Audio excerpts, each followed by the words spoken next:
Hey friends, family, and fellow YouTubers, I hope everybody is well and feels the shift like I do as Pluto is starting to move away from the Saturn-Jupiter conjunction. A really important time for us though. This is not time for us to let down our guard. We are still on the uptake of the roller coaster. We have not hit the peak yet. We will not start our downward fall until after December 21st. So we are in the place of creating our intentions, manifesting the ideas that we want to create in this new time when we go down that roller coaster. And for me, I am, as I've been doing this over the past few weeks, I am starting to think that before December 21st, I want to be in a new location. So I am starting to work that manifestation for myself. Today I'm going to do cards for two people who have asked me to pull cards for them. Elizabeth and Ink, even though I did cards for you, it was the end of a drawing. But if you're seeing this message and if you're watching this, then any message that you draw from these cards is intended for you. That's kind of how Spirit works. So let's ask. Okay, so first I want to do Elizabeth. Now we don't have a question, so it's going to be a general reading. I was just getting my cards warmed up. There we go. Good. All right. Let me just have a second and let me settle in and draw these cards.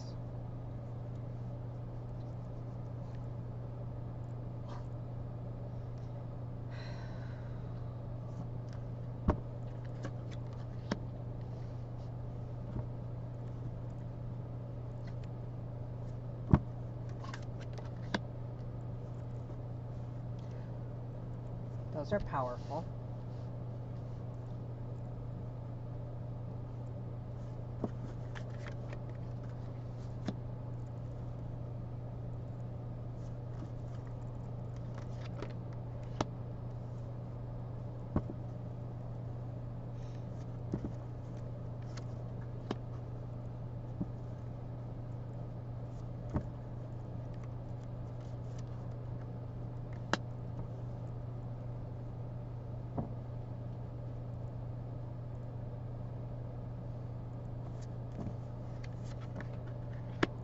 All right. Elizabeth. Okay, let me move those up just a little bit if I can. On the bottom of the deck, the Queen of Swords is about speaking your truth. The Queen of Swords, queens are always very powerful women, and the Queen of Swords will speak her truth and sometimes can be a little harsh with her truth. Of course, I don't see that with you. I do notice right off the bat, besides the Queen of Swords, that we have two swords down here as well. And that is about our thoughts and our focus. And our swords always want to alert us to make sure that we have our thoughts and our focus on what is going to bring us our desired outcomes, and we don't want to allow our thoughts to take our focus off where we want to go.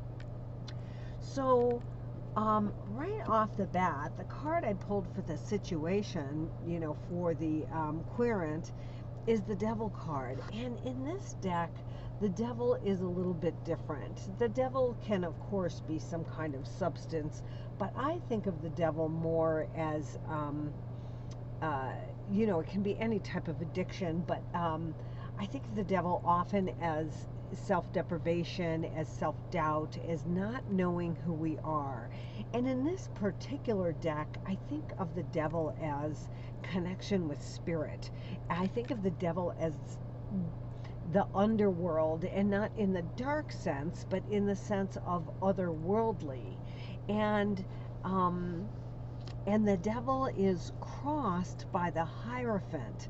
And that kind of said to me as I turned those cards over that there could be some kind of structure that is kind of holding you in, um, that that you may want to let go of, that maybe this is a time to start looking at releasing old structures of old belief systems, because certainly we're coming in a new time, and our old beliefs, we may find are shattered as we step into this new age of Aquarius. Up in the influences in your life that are unconscious, that are happening, above you, the Ace of Cups is, this beautiful new beginning.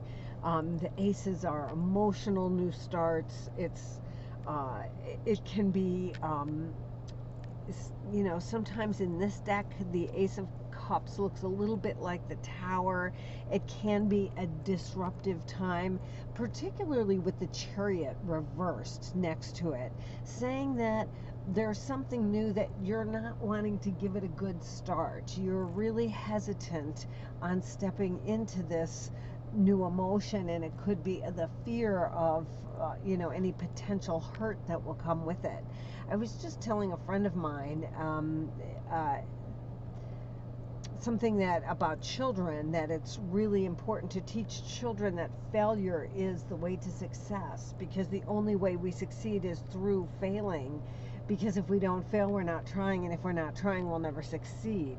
So this Chariot says, in order to turn around, that we need to be willing to make that movement and to feel that emotion in this very difficult time, and not let our thoughts stop us.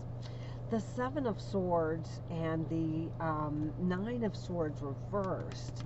The Seven of Swords for me is a card of doing what it takes to take care of yourself. It is the card of self-care and getting away. They always say put your own mask on first. Getting away to take care of your own needs. And maybe it's a time to meditate, to go within, because it seems like there could be some issues that are clouding your thoughts that would really serve you to let go, so that you can step into this new truth in this new beginning. You have 2 aces and 4 swords, so this is all about shifting focus and creating the focus that will create the new reality as you so choose. So for Elizabeth, those are amazing, amazing cards. I hope that resonates with you. And I did pull out a couple decks, but I'm going to stay with the Crow Tarot. I really love this deck. By, oh my God, Cullinane, MJ Cullinane. All right. Like I said, if you're watching this at any time and you resonate with these cards, these messages are universal. Even though they're being pulled with one person in mind, they are really universal for the collective. Collections by Ice, Ink, Collections by Ink. Okay, all right.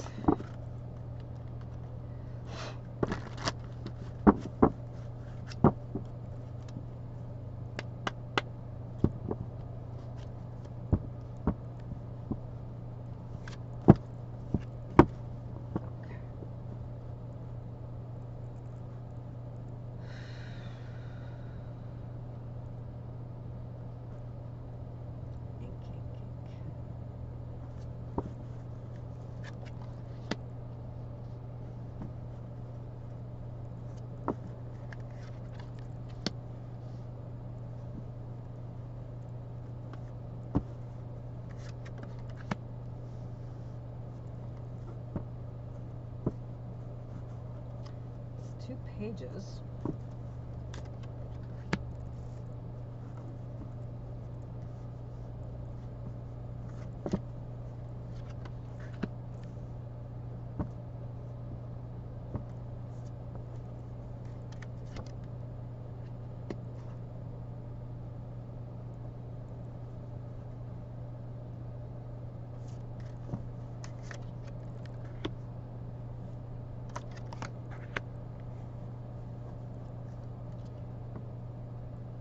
All right, so for you, Ink, what I have for you. So first, I noticed right off the bat the 2 pages. Pages are messages, new beginnings, and kind of somebody starting something new. And the card for the Keren, the Page of Wands, really shows that it's like you have something really to say. It's like you really have a message to deliver, and that message is coming from your intuition. But for some reason, it feels like you're not feeling comfortable giving that lesson out, because this Page of Swords looks like it's a little bit hesitant to give the messages for fear that it seems in the past they haven't been well received. Even though that card isn't in a past position, that felt like there was some past difficulties in trying to really give your truth and show your truth to other people. And I can certainly relate to how uncomfortable that can be, and how awkward that can feel. The 5 of Swords, our swords are all about our thoughts and our focus. The 5 of Swords is a card of winning at all costs, and she came up reversed, which is kind of telling me that you're hesitant to do what it takes. That you're concerned about how other people feel about what you're stepping into, and maybe a little confused about the choices in which way to go. And what I want to say here is it never really matters. What matters is that we take a start, and that whatever we start on, if it doesn't work, then we move to the next and the next and the next. Tony Robbins says success is never in the achieving of a goal. It is in the steps that we take to attain the goal, in the growth that we get as we are becoming the person to achieve the goal. So so wherever we start is a starting point. And the Tower says it's a really, really important thing for you to do. The Tower says to me that you're being called by the universe into your next step. And when we're not willing to take our next step, the universe kind of gives it to us.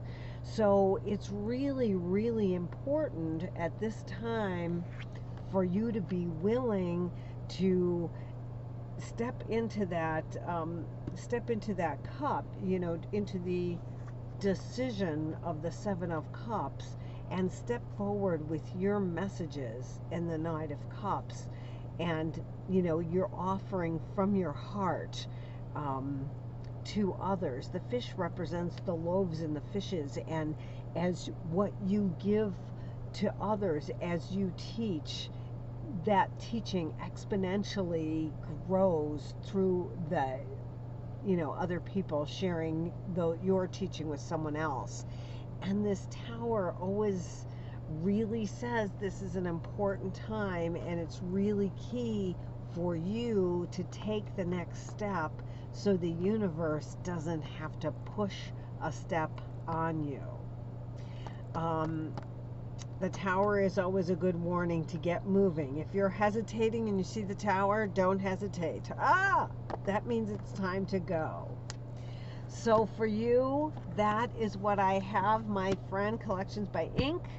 For both of you, I hope that your readings resonated. And well, I look forward to next week. Have a good weekend.